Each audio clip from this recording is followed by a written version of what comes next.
welcome. Today concludes our three-part series on divorce.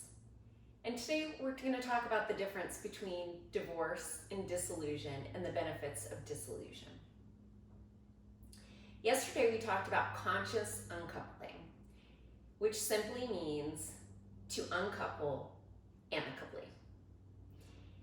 And one of the best ways to go about that, if you're able to do that, is a dissolution. The reason a dissolution is a good option is it saves enormous amounts of money.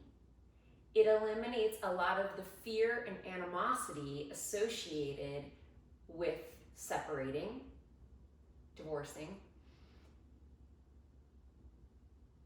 and it saves so much time and energy. So let's go over basically the 4 steps involved in a dissolution and how that looks compared to a divorce. The first thing you want to do is research your state. Each state is a little bit different on the fees that they charge to file a dissolution and a divorce. So look at your fees and your requirements. The next thing you want to do is look up some lawyers and mediators in your area. Ask for a free consultation and gather as much information as you can about the process. Find out what their fees are. Find out, how confident they are that they can help you. Make sure that you click with their personalities. All those types of things. Most mediators, you want a mediator for a dissolution. And a mediator is a lawyer who also has some kind of a training or knowledge in psychology. So they're familiar with how difficult this process can be. And they want to make it as smooth and easy as possible on both of you in a very fair way. So next, you need to think through everything that you really want. If you're the one initiating the process, which if you're doing the research, you probably are the one initiating it. So you want to think through, do you want, if you own a house, do you want the house? Do you want you and your spouse to sell the house and split the assets? How much debt do you have? The more prepared you are to sit and have a conversation with the spouse, the better it will flow. So next, you'll go online and you will look up your state and you'll go to the website and you will print the papers for a dissolution of marriage. Put it in a nice big envelope and then ask your spouse when you can sit together and have a conversation. Say, I'd like to have, a serious talk with you. When would be a good time?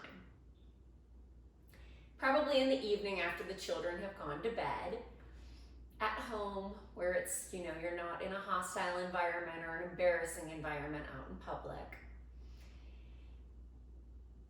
And you gently tell your spouse, if you haven't already, in many cases you're already separated or sleeping in separate bedrooms and it's pretty apparent that you're not happy and functional in your marriage any longer. But you want to gently say to your spouse, I've printed the paperwork and I'm hoping that we can dissolve this marriage amicably. I'm hoping we can work together on all the details and come to a complete agreement. I think it's best for our children as well as for both of us. And hope that he or she agrees with you. If they're not in agreement, you can still use your dissolution attorney, your mediator, and you can agree to all the terms that you want And then what'll happen is your mediator will work with his attorney if he is not in agreement. If he is in agreement, you can say, hey, I did some research, I went for a couple consultations, I've chosen one I think you'll really like. Are you willing to go with me? This person's gonna help us facilitate this process.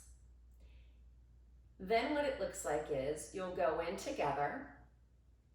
Typically that mediator has your interests first, but also represents him somewhat equally, because she wants everything to be fair, or he wants everything to be fair in this process. So for example, I decided I wanted my house. I did my research, I looked at the school district I wanted my children to be able to remain in their same school district, and I looked at other houses in the area and they were far too expensive. I would have lost my mind trying to pay a new mortgage. Then I looked at condominiums, same thing, way too pricey compared to what we were paying for our mortgage. Our mortgage was very reasonable, very low. We had it almost paid off compared to a lot of homes. We had lived there for 21 years. So I decided that the home was very important to me in the negotiation process. So I decided with the mediator to go ahead and give my husband the boat that I had paid for. And so it worked out great because I knew realistically I would not be able to use, maintain, and transport the boat. He was the one who did all that. So it was a very logical decision.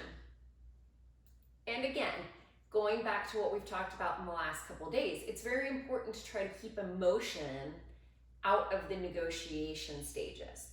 Treat it like a business contract. Process and express your emotions on your own at home or with a therapist or coach.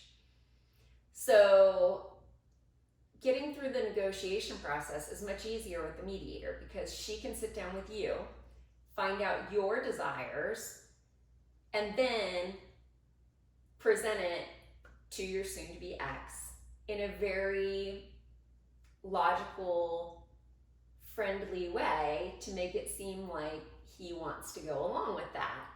And it worked for me. And it works for many people. So our mediation cost us $10,000, but he and I split that equally. So it only ended up to be $5,000, which for a divorce is pretty inexpensive. I've heard, horror stories where both couples end up paying upwards of $100,000 because they can't agree. So they keep going back to arbitration and keep going back to trial. And it can be a knockdown drag out for over a year. So with mediation, it's a nice quick process. It's over in usually less than 6 months unless the court is really backed up and you have to wait for a court date. But the mediator will go to court, she will file it, or he will file it for you. And then you only go to court once, stand in front of the judge and say, yes, I agree to everything. Your spouse will say, yes, I agree to everything. You sign a couple papers, the judge signs off, and you're free to go. Some states, you don't even have to appear in court. In some states, you can file on your own, with or without the use of a mediator. Obviously, if you are amicable enough that you don't need a mediator, then it is very inexpensive. In the state of Ohio, it costs $350 to file if you have children and $250 to file if you do not have children. So if you're very amicable and financially driven, you can do the whole process in a very inexpensive way. So those are my tips for the day. I hope that you enjoyed it. Hit the thumbs up button if you did. Thank you to those who have subscribed. If you haven't yet, hit that subscribe button. Join this wonderful community of uplifting, positive people. Thank you so much. You are amazing.